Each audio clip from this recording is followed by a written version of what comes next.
که چېرته غواړئ د اندېښنې او تشویش نه لرې اوسئ باید د ژوند یو مشخصه تګلاره ولرئ.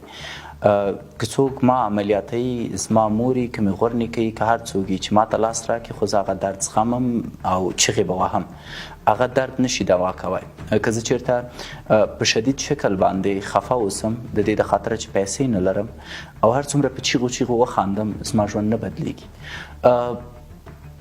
دې کې شک نشته دی چې ځینې تګلارې چې اروپایان موږ ته وړاندیز کوي هغه خلک دي چې دوی پیسې لري، مال لري، هر څه لري، شاید یو څو دقیقې خندا دو ته کلوز اپ ډوپامین ورکړي د یو څو شېبې دپاره یې خوشحاله کړي. د حل لاره د خفګان او د تشویش نه د لرې کېدو دپاره فقط یو شی دی، په خپل ژوند کې خپلې تېروتنې، خپلې بدې پرېکړې، خپله تنبلي، خپله ماته دا ومنو او دوم پړاو چې د اول نه ډیر مهم دی د هغې د بهتره کولو او ښه کولو دپاره یوه پرېکړه وکړو. زه په افغانستان کې په ځانګړي ډول په مسلماني نړۍ کې ټول هغه ځوانان چې په تشویش او په اندېښنې باندې اخته دي یا مشران یا هر څوک چې دي چې لرم دوه ستونزې لري: ناکامه دي، تنبل دي، بې غیرته دي، پلان نه لري، ضعیفه دي، کمزوره دي، نه یې مني.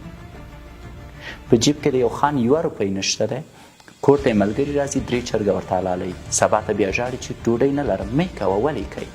دا د خفګان لامل دی ګرځي، همدا دی د تشویش لامل ګرځي.